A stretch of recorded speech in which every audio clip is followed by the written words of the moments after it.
اعوذ باللہ من الشیطان الرجیم بسم اللہ الرحمن الرحیم۔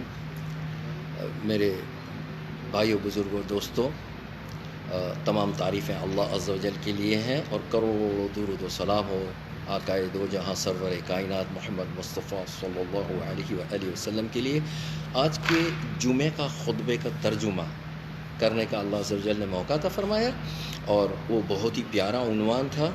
آج کے خطبے کے جمعہ کے خطبے کا ترجمے کا عنوان جو ہے وہ توبہ کے اوپر ہے، اور اللہ عز و جل ہے تو بہت ہی توبہ کو قبول کرنے والا ہے۔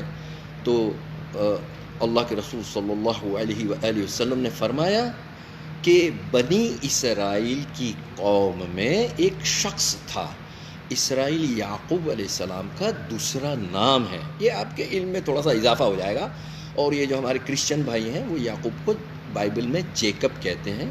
جیکب بھی یعقوب علیہ السلام کا ہی نام ہے۔ اگر آپ فرانس میں جائیں گے تو فرانس میں وہ جیکب کو جیک کہتے ہیں۔ تو جو پریسیڈنٹ تھا جیک چیراک، وہ یعقوب چیراک ہی تھا۔ اور اسی طرح سے اگر آپ فار ایسٹ میں جائیں گے، چائنا میں، تو وہ بھی یعقوب علیہ السلام کے ہی نام کو جیکی چین کہتے ہیں۔ وہ جو فلم سٹار نہیں تھا، وہ تو کچھ کامیڈین وغیرہ کرتا تھا، مارشل آرٹ، وہ جیکی چین بھی یعقوب چین ہی تھا۔ تو یعقوب علیہ السلام کی جو ذریات ہے اس کو بنی اسرائیل کہتے ہیں۔ اس بنی اسرائیل کی قوم میں ایک شخص تھا جس نے 99 قتل کیے تھے، بڑا شدید۔ اب وہ اللہ کے رسول صلی اللہ علیہ وآلہ وسلم نے فرمایا کہ ایسا شخص جس نے 99 قتل کیے ہیں، وہ تلاش میں نکلا کہ کیا میرے لیے کوئی مغفرت ہے، کیا میرے لیے کوئی امکانات ہے کہ اللہ عز و جل مجھے معاف کر دیں۔ تو دیکھو یہاں پر سیکھنے والی چیز یہ ہے کہ ایک شخص سے اس نے رابطہ قائم کیا اور راہب سے پوچھا کہ کیا میرے لیے کوئی امکانات ہے۔ اس نے کہا نہیں، 99 قتل کر چکے ہو تم، ابھی تمہارے لیے کوئی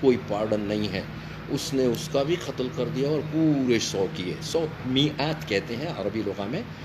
فَكَمَّلَهُ مِئَاتَ قَتْلًا، اس نے پورے 100 قتل مکمل کیے۔ اب وہ پھر وہ 100 قتل کا جو بوجھا ہے وہ لے کر گھوم رہا ہے۔ اس نے کسی عالم سے رابطہ قائم کیا۔ دیکھو، اس لیے اللہ کے رسول صلی اللہ علیہ وسلم کی اس حدیث مبارک سے پتہ چلا کہ ہم نے عالموں سے ہی اپنے مسئلے مسائل حل کروانے ہوتے ہیں اور ان کے علاوہ کسی سے نہیں۔ جب عالم نے دیکھا، اس نے کہا کہ ہے آپ کے لیے مغفرت۔ آپ سب سے پہلا کام تو یہ کریں کہ جس زمین پہ آپ ہیں وہ بڑی گنہگار لوگوں کی زمین ہے۔ اب وہ زمین کو ترک کریں، گنہگار لوگوں سے کی بستی سے خارج ہو جائے، اور وہ جو دور کہیں ایک بستی ہے جس میں اللہ کے نام لیوا لوگ ہیں، اللہ کی اطاعت کرنے والے لوگ ہیں، آپ اس بستی کی طرف جائیں۔ انشاءاللہ اللہ عز و جل آپ کی توبہ کو قبول کرے گا۔ وہ شخص ہے تو اس بستی کی طرف چل پڑا جس بستی میں اللہ کے نام لیوا لوگ تھے، تقوی والے تھے، پرہیزگار تھے، متقی تھے، اور وہ جو یعنی خراب لوگ والی زمین تھی اس کو اس نے ترک کیا۔ راستے میں اس کی روح قبض ہو گئی۔ جب اس راستے میں روح قبض ہوئی تو دونوں ملائکہ آ گئے، دونوں قسم کے فرشتے آ گئے۔ جو جہنم میں عذاب دینے والے فرشتے ہیں وہ بھی آ گئے، اور جو جنت میں لے جانے والے فرشتے ہیں وہ بھی آ گئے۔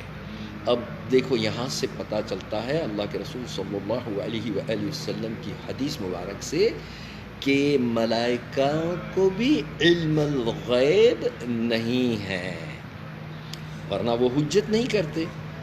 وہ جو ایک ملائکہ تھے، فرشتے تھے، انہوں نے کہا کہ اس کو ہم لے جائیں گے کہ یہ اتنا خراب اور خطرناک ظالم اور ہے تو گنہگار انسان ہے کہ اس نے 100 قتل کیے۔ پھر جو مغفرت والے تھے، رحمت کے جو ملائکہ تھے، انہوں نے کہا نہیں، اس کو ہم لے جائیں گے کہ اس نے توبہ کی ہے، اللہ نے توبہ قبول کی ہے۔ تو اللہ عز و جل نے ان لوگوں کو کہا کہ آپ اس ارض جو زمین ہے جس سے نکل کے وہ جس کی طرف چل پڑا تھا، آپ اس کا قیاس یعنی مقاس یعنی اس کو ناپو۔ وہ زمین کو جب ناپا گیا تو اللہ عز و جل نے اپنے امر سے اس زمین کو حکم دیا، وحی نازل کی اس کی طرف کہ اے زمین تو سکڑ جا، جس زمین کی طرف وہ تو سبر کہتے ہیں، یہ اس قسم کا جو ایک بالش ہوتا ہے نا، ایک سبر یعنی ایک بالی زمین، وہ اس طرف سکڑ گئی جس طرف یہ نکلا تھا توبہ کے لیے۔ تو یہاں سے پتہ چلا کہ ہے تو وہ اس کو پھر رحمت والے ملائکہ اس کو لے گئے، جنت میں داخل ہوا۔ یعنی پتہ چلا کہ اگر سچے دل سے ہم توبہ کریں، اللہ عز و جل ہماری توباؤں کو بہت قبول کرنے والا ہے۔ توبۃ النصوح ایسا الفاظ آیا ہے، ایسی آیت ہے کہ ایسی توبہ کرو کہ دوبارہ اس گناہ کے اوپر ہم لوٹ کے نہیں جائیں۔ ایسے اس میں ہم کو سیکھنے والی چیزیں ہیں بہت ساری اس حدیث سے ہیں، اور اس سے یہ بھی پتہ چلا کہ وہ سو والی زمین جو ہوتی ہے اس سے ہم لوگوں کو خارج ہونا ہے، نکلنا ہے، اور جو ہم لوگوں کی سنگت، ہم لوگوں کی جو صحبت ہے وہ اچھے نیک لوگوں کے ساتھ ہو، جو اللہ کے نام لیوا ہو، تقوی والے ہوں، پرہیزگار ہو، متقی ہو، پایس ہو، اللہ سے ڈرنے والے ہو، اللہ کی فرما برداری کرنے والے ہو، اللہ کے رسول صلی اللہ علیہ وسلم کی فرما برداری کرنے والے ہو۔ پھر شیخ صاحب نے جو خاطب تھے، انہوں نے ایک حدیث مبارک کہنے کے بعد میں، یہ جو حدیث مبارک ہے وہ کہنے کے بعد میں انہوں نے ایک قرآن الکریم کی آیت پڑھی، یا ایھا الذین یا عبادی الذین من اسرفوا انفسهم لا تقنطوا من رحمت اللہ، اے میرے بندو، جس نے اپنے نفسوں پہ ظلم کر رکھا ہے، ظلم کر دیا ہے، گناہوں کے بوجھ اٹھا کے جا رہے ہیں، لا تقنطوا من رحمت اللہ، اللہ کی رحمت سے نا امید نہ ہونا، ان اللہ یغفر الذنوب جميعا، اللہ عز و جل ایسا معاف کرنے والا ہے، تمہارے تمام گناہوں کو اکٹھا کر کے وہ معاف کر دے گا، انہ هو الغفور الرحیم، وہ بہت معاف کرنے والا ہے۔ آج کے خطبے کا ترجمہ ایسا تھا۔ اللہ ہم سب کی توباؤں کو قبول فرمائے، ہمارے نیک اعمالوں کو اپنے فضل کرم رحم سے عمر سے بہت پہاڑ کی مانند کر کے قبول فرمائے۔ تقبل اللہ، والسلام علیکم ورحمۃ اللہ وبرکاتہ۔